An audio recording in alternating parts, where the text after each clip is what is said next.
नारायण नारायण। नवधा भक्ति प्रथम भाग। श्री राम किंकर जी महाराज। श्री राम शरणम मम।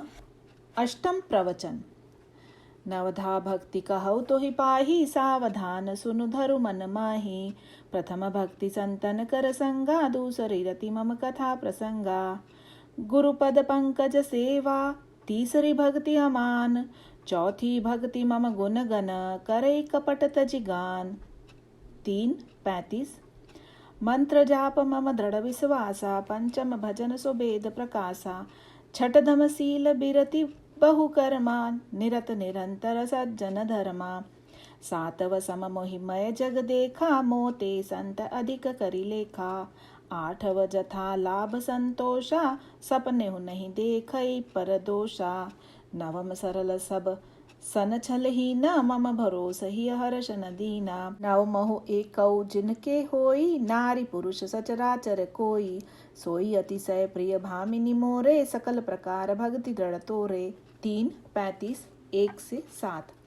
अनंत कोटि ब्रह्मांड नायक करुणा वारिधि भगवान राम एवं अनंत वात्सल्य और करुणामयी जगत जननी श्री सीता जी की महती अनुकंपा से यह मानस प्रवचन क्रम विगत अनेक वर्षों से अनवरत रूप से संपन्न होता चला आ रहा है। भगवान लक्ष्मी नारायण के इस पावन प्रांगण में आप सब जिस भक्ति भावना और एकाग्रता से कथा श्रवण करते हैं, वह किसी भी वक्ता को प्रेरणा देने वाली है।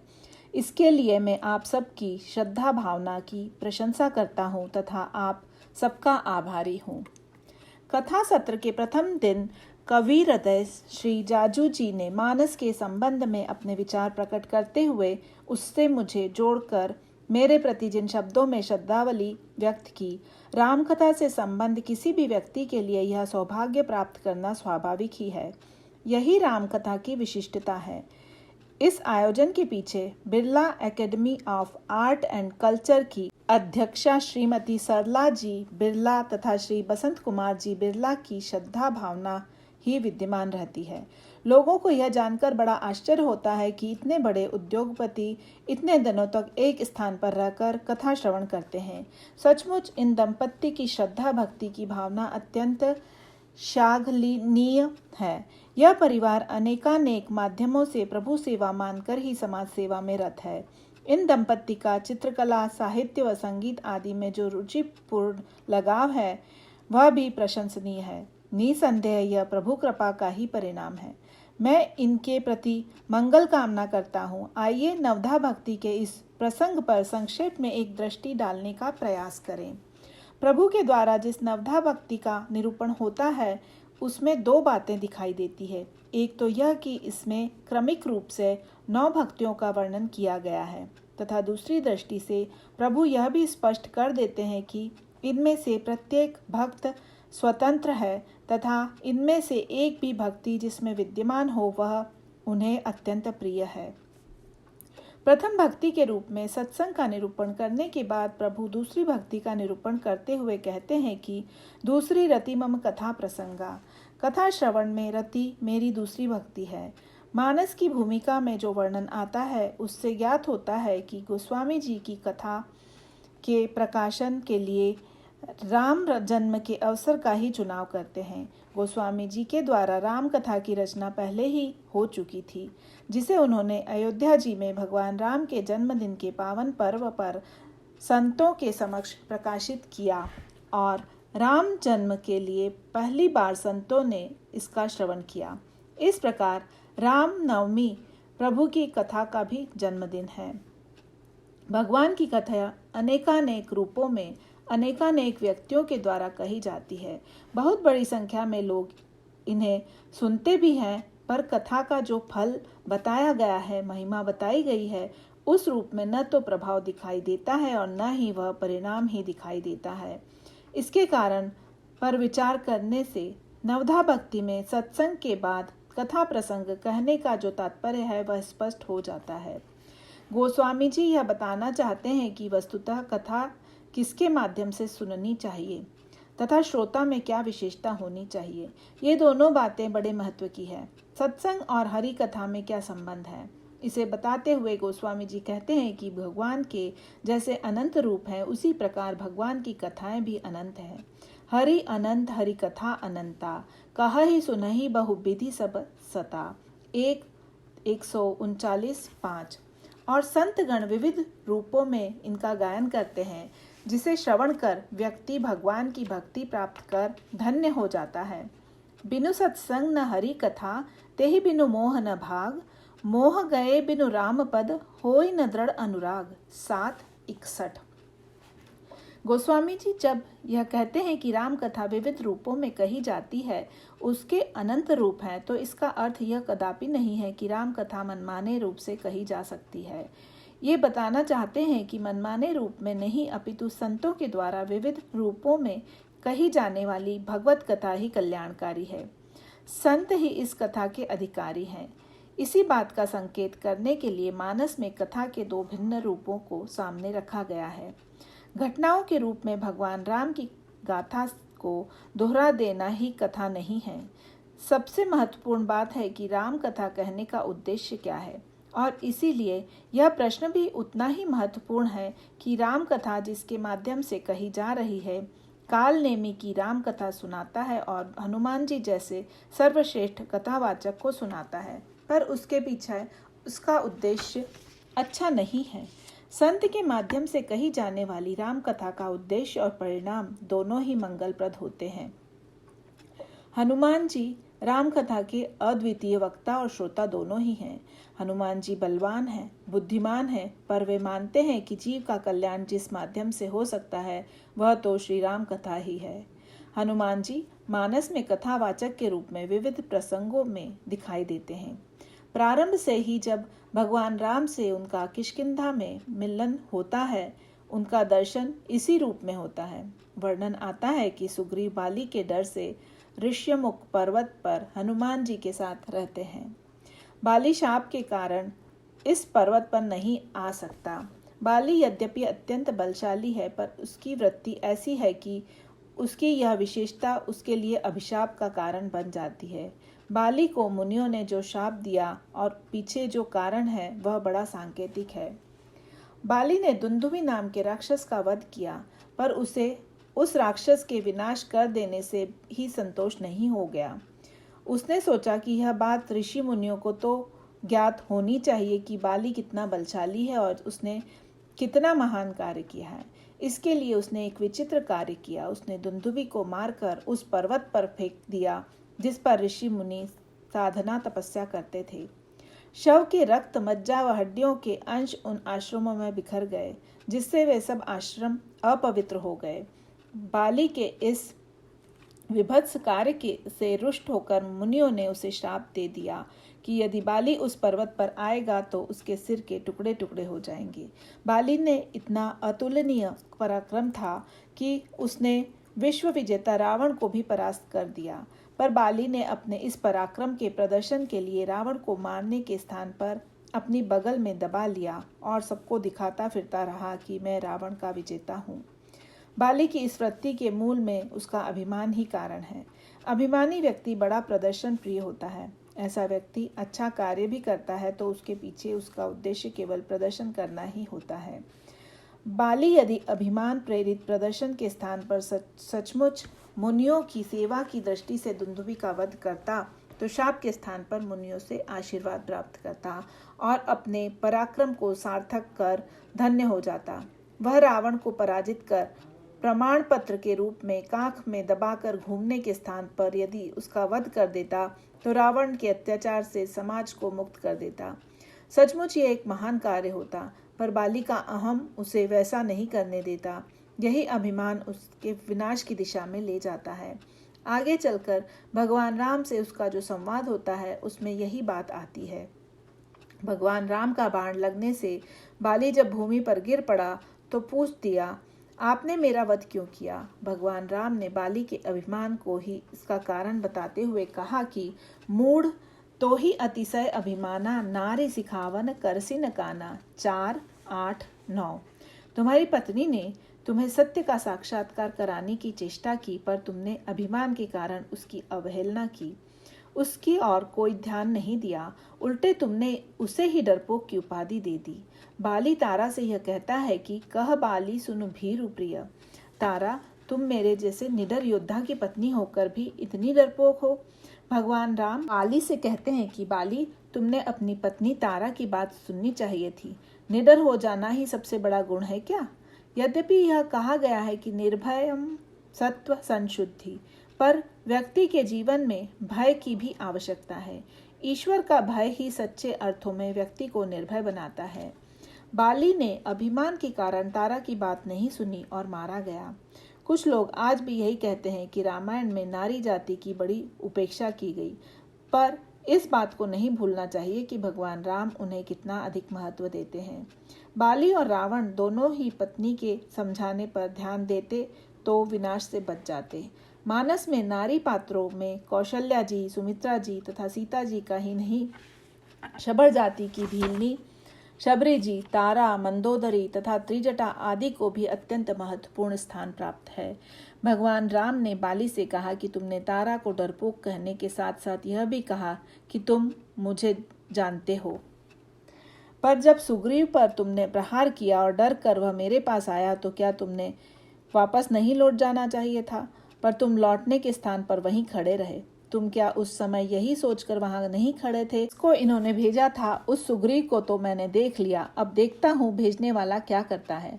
प्रभु कहते हैं कि बाली, तुम्हें अच्छी तरह से ज्ञात था कि मैं सुग्रीव के साथ हूँ, फिर भी मम भुज बल आश्रित ते ही जानी, मारा चहसी अधम अभिमानी। 4:8-10। तुम तो अभिमान में अंधे हो रहे थे और जानबूझकर भी इस सत्य को देखना नहीं चाहते थे। बाली की सबसे बड़ी समस्या उसका अभिमान ही है। यह अभिमान ही बाली को ईश्वर से दूर कर देता है। प्रभु इसके अभिमान को मिटाने के लिए ही उस पर प्रहार करते हैं। सुग्रीव के पास भी भगवान को पहचानने वाली दृष्टि नहीं है, पर उसमें और बाली में एक अंतर है जो बड़े महत्व का है। सुग्रीव भगवान राम और लक्ष्मण जी को ऋषमुख पर्वत की ओर आते हुए दूर से देख लेता है, पर वे उन्हें पहचान नहीं पाते।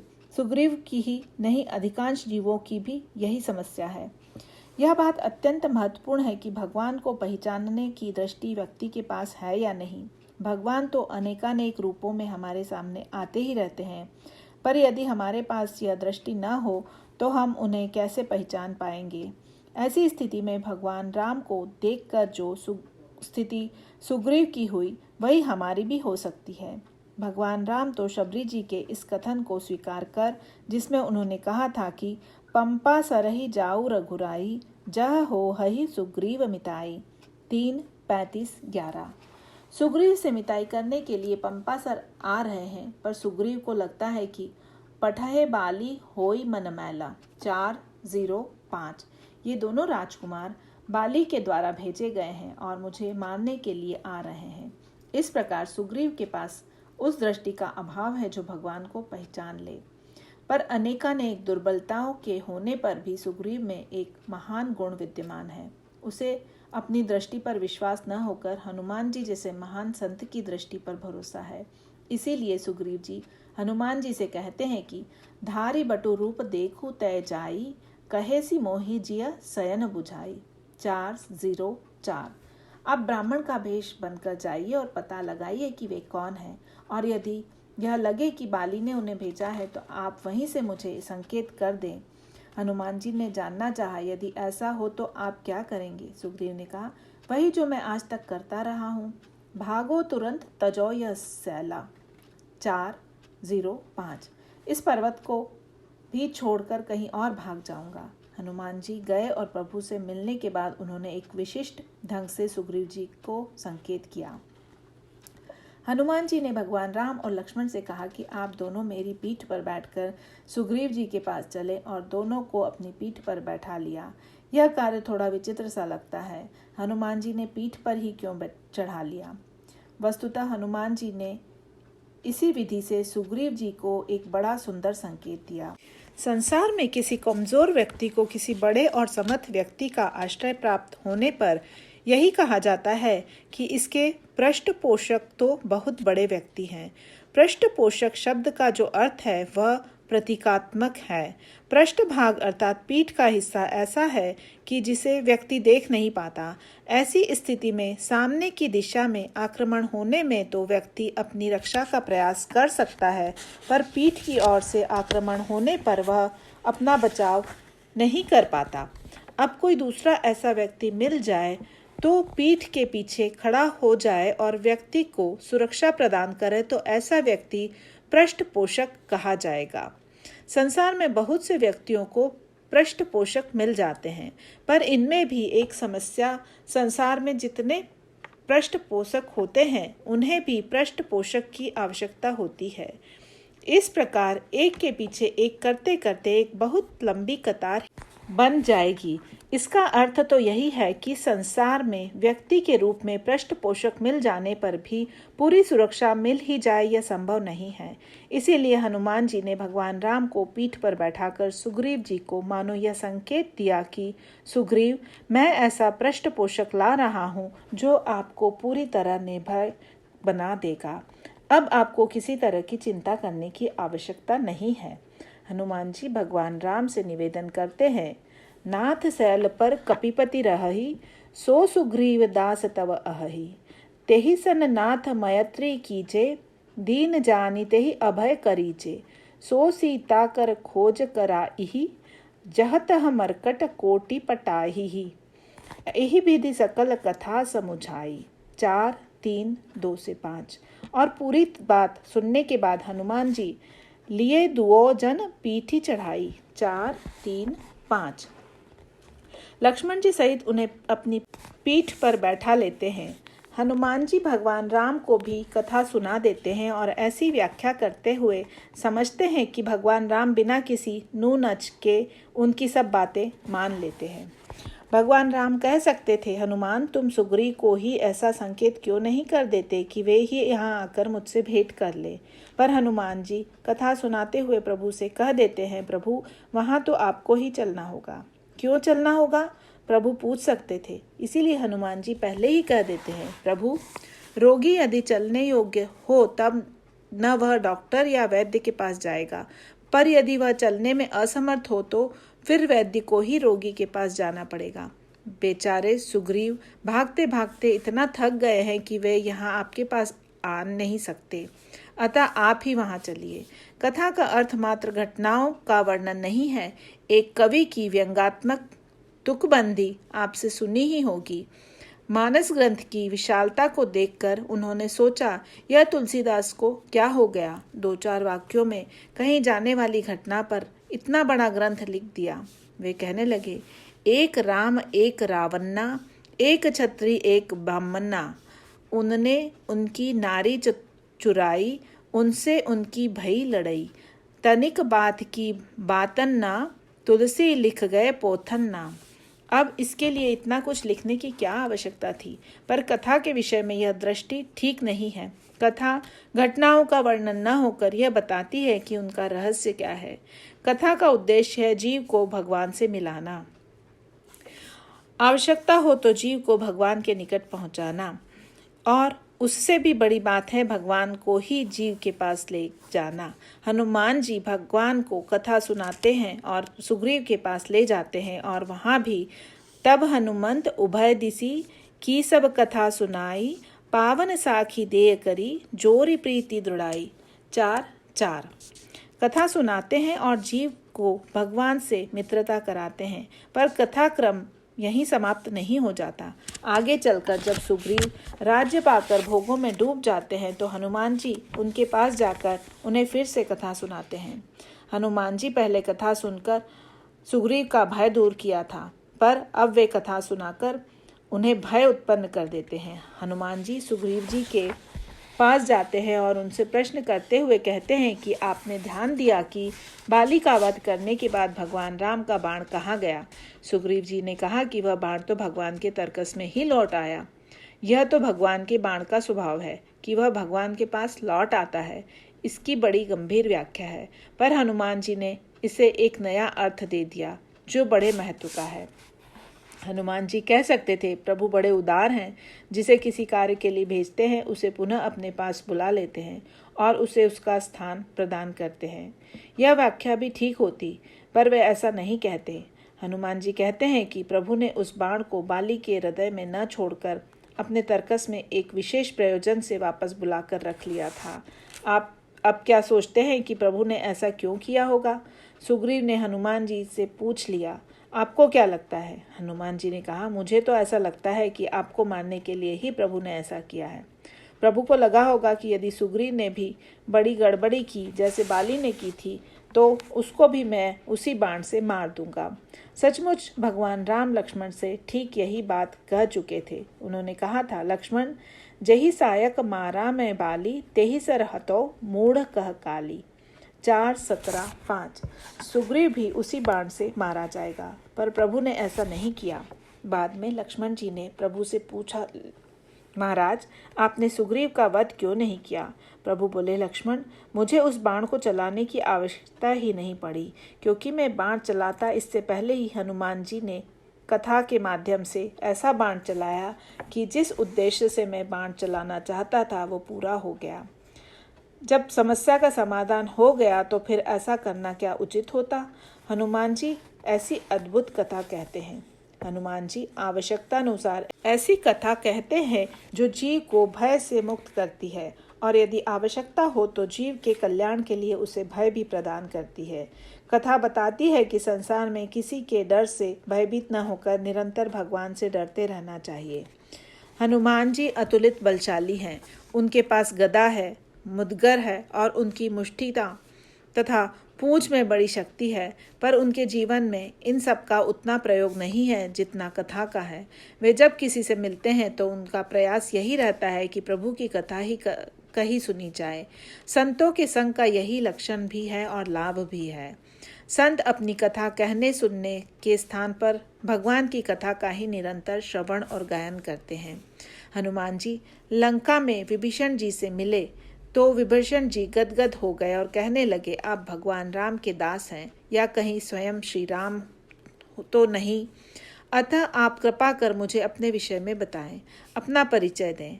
उस समय हनुमान जी ने किसका परिचय दिया? विभीषण जी ने भी अपनी कथा सुनाने के लिए कहा था, पर तब हनुमंत कही सब राम कथा। हनुमान जी ने पूरी राम कथा सुना दी। यही संतों का कार्य है। राम कथा के नाम पर अपनी कथा सुनाने वाले असली कथावाचक नहीं हैं। अपनी गाथा के स्थान पर तो जो निरंतर हृदय से भगवान राम की कथा कहता है वही संत कथावाचक है, श्रेष्ठ कथावाचक है। राम कथा के माध्यम से अपने अहम की व्याख्या करना राम कथा नहीं है। विभीषण जी पूछ रहे हैं, महाराज अपनी कथा सुनाइए। पर हनुमान जी कहते हैं, विभीषण जी, कथा तो एकमात्र भगवान की ही होती है, जीव के पास तो बस व्यथा ही होती है। हनुमान जी ने प्रभु की कथा सुनाई और उसका बड़ा सुखद परिणाम निकला। गोस्वामी जी कहते हैं कि तब हनुमंत कही सब राम कथा निज नाम, सुनत जुगल तन पुलक मन, मगन सुमीरी गुण ग्राम। 5-6। श्रोता और वक्ता दोनों ही आनंद में डूब गए और यही विधि कहत राम गुण ग्रामा, पावा अनिर्वाच्य विश्रामा। 5-7। तो दोनों को ही विश्राम की प्राप्ति हो गई। इसका एक और सुखद परिणाम भी सामने आ गया। विभीषण जी ने मन में हनुमान जी से मिलने के पूर्व निरंतर एक भ्रम और अंतर्द्वंद बना रहता था। भगवान राम के प्रति उनके मन में अनुराग था, पर वे अपने आप को रावण का छोटा भाई मानकर छोटे भाई के कर्तव्य के नाते यह निर्णय करने में असमर्थ थे कि वे किसकी सेवा में अपने आप को पूर्ण रूप से समर्पित करें।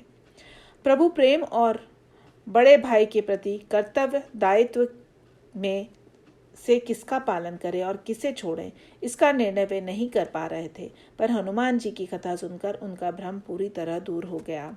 हनुमान जी ने कहा, विभीषण, नाते रिश्ते के संदर्भ में उनका निर्णय भगवान से ही जोड़कर करना चाहिए, क्योंकि असली नाता तो भगवान के नाते से ही होता है। हनुमान जी ने कहा, तब हनुमंत कहा सुनु भ्राता, देखी चहु जानकी माता।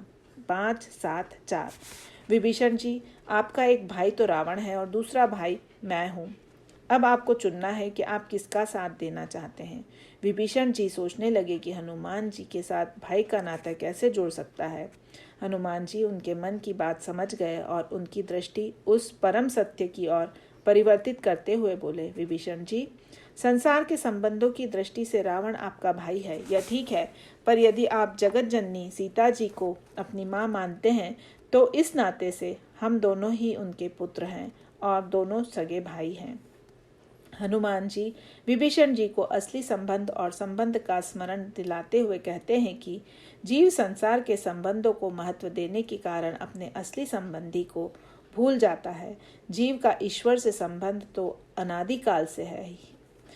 गोस्वामी जी मानस में यही कहते हैं कि ईश्वर अंश जीव अविनाशी, चेतन अमल सहज सुख राशि, सो माया बस भयो गोसाई, बंध्यो कीट मरकट की नाई।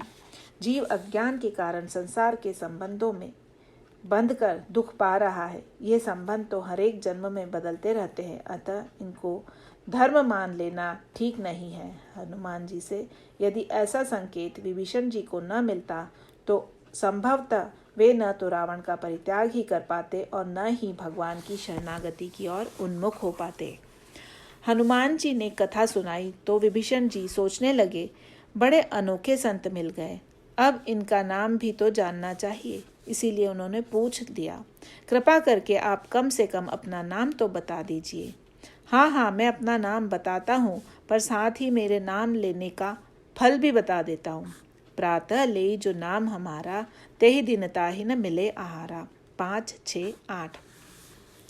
प्रातःकाल यदि कोई मेरा नाम ले ले तो उसे दिन भर भोजन ही नहीं मिल पाता। क्या सचमुच हनुमान जी का नाम लेने से दिन भर भोजन नहीं मिलता है? ऐसी बात नहीं है। उस दिन संभवतः और अच्छा भोजन मिल सकता है। वस्तुतः वे नहीं चाहते कि कोई उनके नाम का स्मरण करे। वे तो चाहते हैं कि सब सदैव प्रभु के नाम स्मरण में ही निमग्न रहें। इसीलिए वे कथा तो प्रभु की ही कहते हैं। और तब हनुमंत कही सब राम कथा निज नाम। 5, 6। अपना नाम भी बताते हैं तो श्रोता को सावधान कर देते हैं कि मेरा नहीं लेने योग्य तो एकमात्र प्रभु का ही नाम है। यह है हनुमान जी का संतत्व।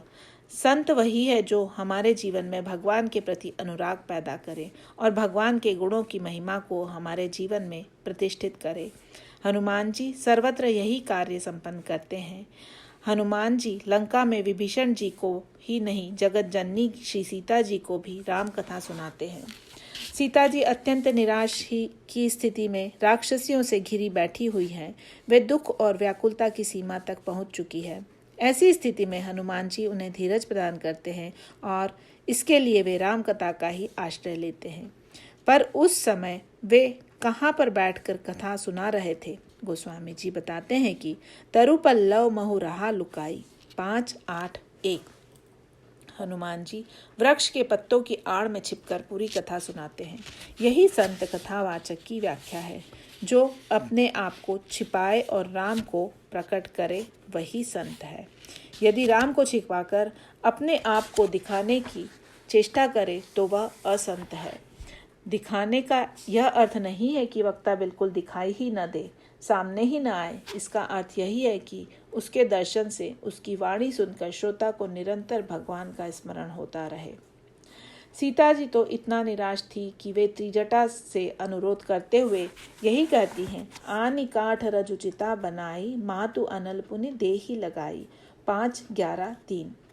आप अग्नि प्रज्वलित कर दे और जिससे मैं अपने शरीर का परित्याग कर सकूं। ऐसी स्थितियां भी जीवन में आती है। आत्महत्या की जो घटनाएं होती है उनके पीछे व्यक्ति की निराशा ही होती है, पर उस निराशा में भी राम कथा आशा का संदेश देती है। संत राम कथा के माध्यम से व्यक्ति के जीवन में जो निराशा का भाव होता है उसे दूर कर देते हैं। हनुमान जी भी यही कार्य करते हैं। वे रामचंद्र गुण बरने लागा। 5, 12, 5। सीता जी को राम कथा सुनाते हैं और ऐसी सुंदर कथा सुनाते हैं कि सुनत ही सीता कर दुख भागा। 5, 12, 5। उसे सुनकर सीता जी का दुख दूर भागने लगता है। दुख ने सोचा हनुमान जी कथा सुना रहे हैं तो भागना ही ठीक है। ये बहुत बड़े योद्धा हैं, कहीं मार ही न डालें।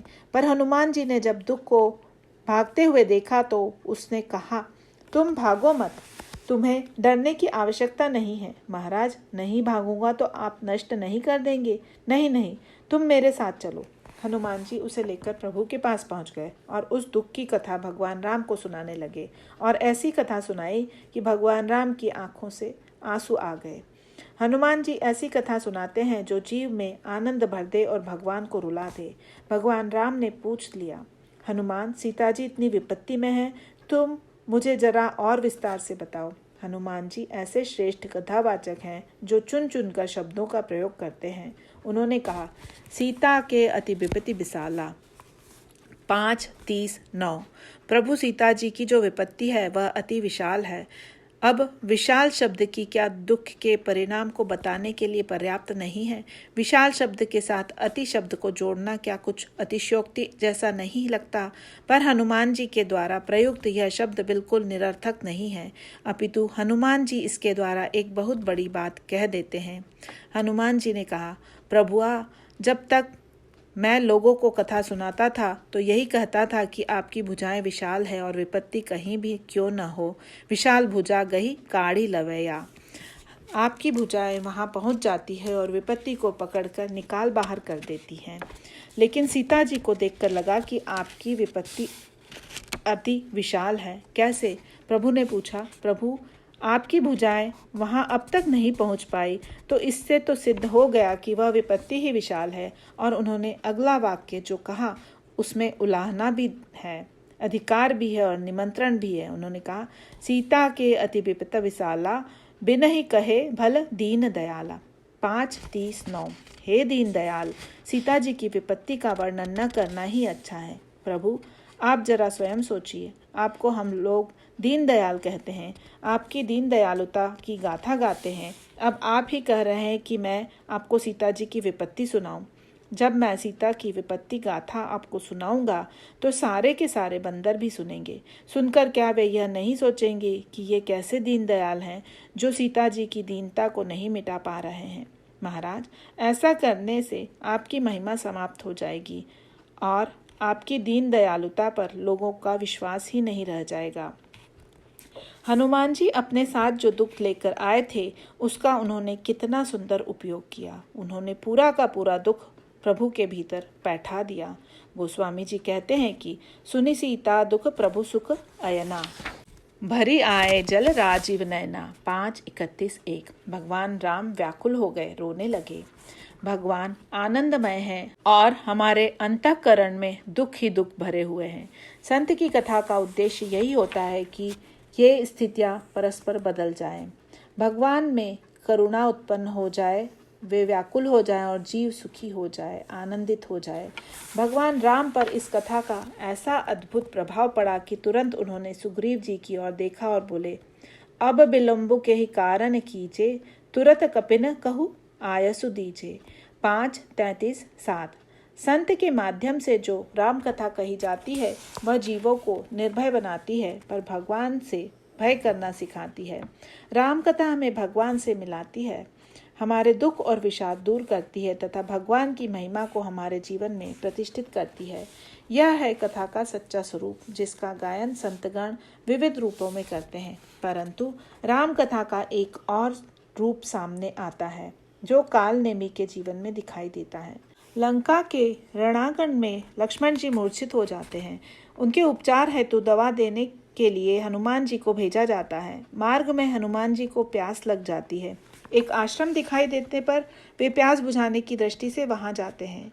उसमें उन्हें एक महात्मा दिखाई देते हैं। आश्रम और महात्मा दोनों ही हनुमान जी को अच्छे लगे। वे महात्मा जी को प्रणाम करते हैं। वह महात्मा वेशधारी व्यक्ति सचमुच कोई महात्मा न होकर कालनेमी राक्षस था जिसे रावण ने भेजा था। कालनेमी ने हनुमान जी के विषय में सुन रखा था कि वे राम कथा के बड़े प्रेमी हैं। हनुमान जी को सामने देखकर कालनेमी उनको कथा सुनाने लगता है। कालनेमी के द्वारा कही जाने वाली राम कथा असंत के द्वारा कही जाने वाली कथा है, जिसका उद्देश्य संत के द्वारा सुनाई जाने वाली राम कथा से सर्वथा भिन्न है। कालनेमी ने हनुमान जी से कहा, देखो बंदर, लंका में इस समय रावण और राम के बीच बहुत बड़ा युद्ध हो रहा है। मैं अपनी दूरदृष्टि से यहाँ बैठकर भी वह सब देख पा रहा हूँ। होत महारन रावण राम ही, और मैं जो भविष्य में होने वाला है उसे भी तुम्हें बताना चाहता हूँ। कि इस युद्ध में राम की ही विजय होगी। जीता ही राम न संशय या माही। 5:56-5। कालनेमी की कथा के पीछे यह उद्देश्य बिल्कुल नहीं है कि जो संत की राम कथा का होता है। कालनेमी अपने चमत्कार का ही प्रचार प्रसार करना चाहता है। इतना कहने के बाद वह अपने मुंह से अपने ही बारे में यह कहने से भी नहीं चूकता कि इहा भय में देखऊ भाई, ज्ञान दृष्टि बल मोहि अधिकाई। 6:65-6। मैं दूर तक ही नहीं भविष्य को भी देख लेता हूँ, ऐसी ज्ञान दृष्टि मेरे पास है। कालनेमी आगे हनुमान जी से कहता है कि मैं चाहता हूँ कि ऐसा ज्ञान, ऐसी दिव्य दृष्टि तुम्हें भी प्राप्त हो जाए। बस तुम सर मत जन करी आतुर आवहु, दीक्षा देऊ ज्ञान जहि पावहु। 6:56-8। स्नान करके आ जाओ तो मैं तुम्हें दीक्षा दे दूंगा, जिससे तुम्हें भी यह दृष्टि मिल जाएगी। कालनेमी की कथा का उद्देश्य क्या है? वह चाहता है कि हनुमान जी को इतना विलंब हो जाए कि जिससे समय रहते लक्ष्मण जी को दवा न मिल पाने से उनकी मृत्यु हो जाए, जिससे युद्ध में रावण विजयी हो जाए। मोह की विजय और वैराग्य का विनाश जिस राम कथा का उद्देश्य हो, वह क्या सच्ची राम कथा है? संतों के द्वारा जो राम कथा कही जाती है वह तो पवित्र उद्देश्य वाली होती है, इसीलिए संत की राम कथा के सच्चे अधिकारी हैं। हनुमान जी प्यासे थे और कथा सुनने पर भी उनकी प्यास नहीं बुझी, ज्यों की त्यों बनी रही। राम कथा तो इतनी रसमयी होती है कि उसे सुनते समय व्यक्ति अपनी भूख प्यास सब कुछ भूल जाता है, पर हनुमान जी को ऐसी कोई अनुभूति नहीं हुई। हनुमान जी जल पीने के लिए सरोवर के निकट पहुँचे और जब उसमें प्रवेश करने लगे तो एक मकड़ी ने उनका चरण पकड़ लिया।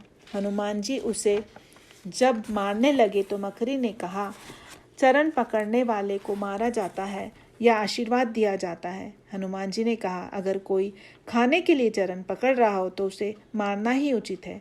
पर मकड़ी ने कहा, आप जिसका चरण पकड़ने जा रहे हैं, जिससे दीक्षा लेने जा रहे हैं, वह भी कोई साधु महात्मा न होकर एक मायावी राक्षस है। मुनि न होई या निशिचर घोरा, मानहु सत्य बचन कपि मोरा। 6:57-2। अतः आप सावधान हो जाएं। हनुमान जी वापस गए तो मुनि वेशधारी कालनेमी ने पूछा, स्नान करके आ गए बंदर? हनुमान जी ने कहा, हाँ, दीक्षा लेने की पूरी तैयारी करके आया हूँ, पर मैं चाहता हूँ कि पहले आपको दक्षिणा दे दूँ और फिर उसके बाद दीक्षा लूँगा। ऐसा कहकर हनुमान जी ने सिर लंगूर लपेटी पछाड़ा। 6:57-5।